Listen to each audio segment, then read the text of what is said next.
Let's talk about the money you use every day. You know, the cash in your wallet, the numbers you see in your bank app.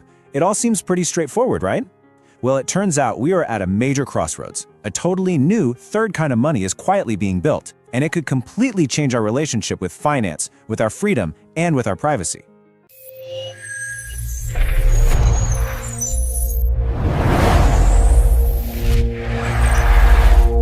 For the longest time, we've all been watching Silicon Valley thinking some startup was going to invent the future of finance. But here's the twist. The biggest revolution isn't coming from some tech bro in a hoodie. Nope, it's coming from the oldest, most powerful financial institutions on the planet, central banks. They're creating a new frontier, something called a central bank digital currency, or CBDC for short.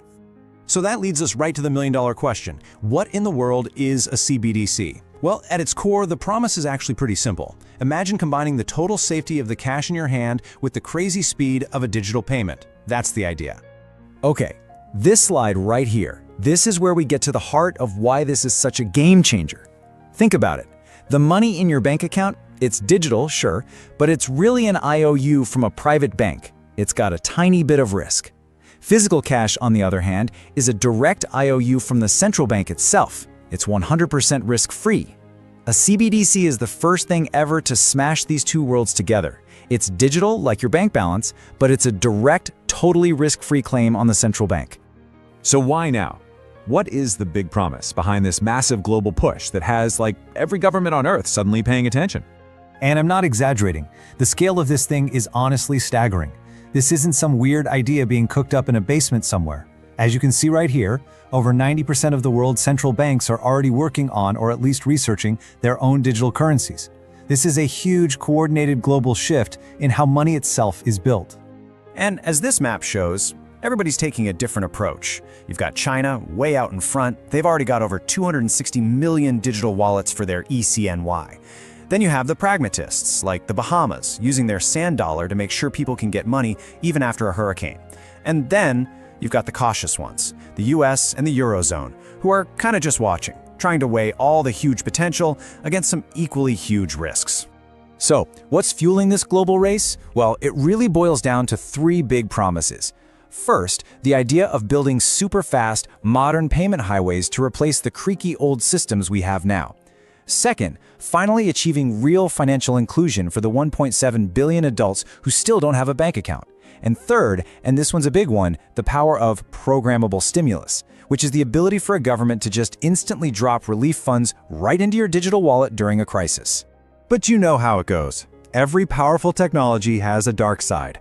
This dream of a perfect, super efficient financial system, it comes with some really big and often hidden risks. So it really forces us to ask the tough question. What is the hidden price we might end up paying for all this efficiency? This is where things get really interesting. This slide does a brilliant job of showing the first major risk. You know, our current financial system, with all its messiness, has a secret feature, an air gap. All the different banks and apps and credit unions create these bureaucratic walls that actually act as a buffer against total surveillance. But a basic, out-of-the-box CBDC, it could tear all that down, creating a direct pipeline from the government right into every single purchase you ever make. And look, don't just take my word for it. The people in charge of the world's biggest financial institutions are saying this stuff out loud. Here's Augustin Carstens. He's the head of the Bank for International Settlements. That's like the central bank for central banks. He said that with a CBDC, they will have absolute control and the technology to enforce any rules they want. Wow. Now, the second huge risk is that the whole system could just break. Think about it. If there's a financial panic, why would you keep your money in a regular bank when you could, with one click, move it all to the 100% safe CBDC? This could set off digital bank runs that move at the speed of light, sucking all the money out of the entire banking system in a matter of hours, not days. They call it fast disintermediation. Okay, so that all sounds pretty terrifying, but the story's not over. The really important question now is, can we actually design a system that gives us all the good stuff, the benefits of digital money, without giving up our privacy and our financial stability? So what do people actually want? Well, it turns out the public has a pretty clear opinion. This data is fascinating. It shows that when you build in features that actually protect people's privacy, their willingness to even try a CBDC shoots up by as much as 60%. The message to governments is crystal clear. If you build a surveillance tool, people are just going to say no thanks. So how do you actually engineer privacy into this thing? Well, experts are pointing to two really clever ideas. First, you build an architecture that creates a digital firewall between who you are and what you buy. Your name is stored over here, your transaction history is stored way over there, making it super hard to connect the dots. Second, for small, everyday things, the system could give out digital vouchers, basically anonymous digital tokens that work just like spending a $20 bill. But even the best tech isn't a cure-all. And this is exactly why physical cash is still so vital.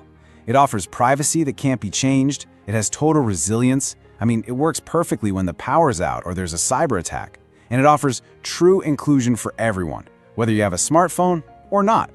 And a real pushback to protect these ideas is already happening. We're seeing laws being proposed all over the world, from the US trying to ban a surveillance-style CBDC, to countries like Slovakia and Sweden passing laws to guarantee people's right to use cash. The solution has to be technical and legal. And this all brings us to the final, most important point. What we're really talking about here isn't just a tech upgrade, it's a fundamental choice about what money is and what its role in our society is going to be for the next 100 years. The best vision for the future isn't about picking one system over another. It's about building a balanced, three-layer system. At the very bottom, you have a solid foundation of a privacy-focused digital currency and physical cash to keep things safe and inclusive. In the middle, you still have commercial banks doing their crucial job of creating credit. And then on top, you have all the fintech innovators building cool new apps and driving competition. In the end, the technology to completely change our financial world is already here. The question is no longer if our money is going to become digital, but how we choose to build it. And that leaves us with the ultimate trade-off, a question for all of us to really think about. What price, in our freedom and our privacy, are we willing to pay for the promise of perfect financial efficiency?